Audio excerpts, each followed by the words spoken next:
అటు ప్రభాస్ లైనప్ తర్వాత the greatest lineup ఉంది ఎవరికి రా, డేంజరస్ లైనప్ ఉంది ఎవరికి రా అంటే ఖచ్చితంగా మన విజయ్ దేవరకొండ అని చెప్పొచ్చు అనమాట.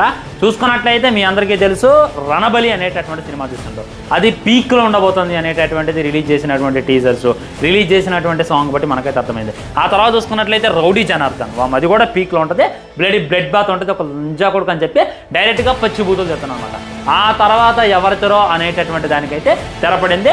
మన షౌరవ్తో నెక్స్ట్ ప్రాజెక్ట్ని అయితే మన విజయ్ దేవరకొండ అనౌన్స్మెంట్ చేసింది అనమాట. ఈ విధమైనటువంటి లుక్ని రిలీజ్ చేసిండు. ఎవరో ఈ షౌరవ్ అంటే ఆయన అన్న మూవీ డైరెక్టర్, ఆయన అన్న సినిమా ఏ రేంజ్లో ఉంటుంది అనేటటువంటి విషయం మీ అందరికీ తెలుసు. ఆ సినిమాకి 0 ప్రమోషన్స్, దసరా తర్వాత రిలీజ్ అయింది. దసరా సినిమా ఎంత హైప్తో రిలీజ్ అయింది, ఆ తర్వాత నాని దగ్గర నుండి వస్తుంది అని అంటే ఇంకా పీక్ ఎక్స్పెక్టేషన్స్ ఉంది. అంత పీక్ ఎక్స్పెక్టేషన్స్ని మ్యాచ్ చేసి ఆయన అన్న బ్లాక్ బస్టర్ విజయం అయితే సాధించింది.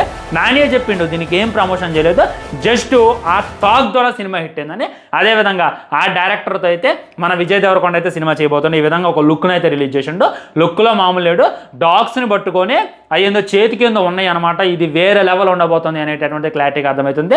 ఇది కదరా మాస్ లైనప్ అనేటటువంటి ఫీలింగ్ అయితే నాకు కలుగుతుంది. ఈ 3 సినిమాలు కానీ బ్లాక్ బస్టర్ విజయం సాధించాయి అని అంటే ఖచ్చితంగా విజయ్ దేవరకొండ టాప్ 5 హీరోస్లో లిస్ట్లో చేరిపోతాడు, దాంట్లో డౌట్ లేదు. సో తను టాప్ 5లో చేరిను అంటే అందులో ఒక హీరోని అయితే తీసేయాలి. ఆ హీరో ఎవరై ఉంటారు అనేటటువంటి కింద కామెంట్ చేయండి. నేనైతే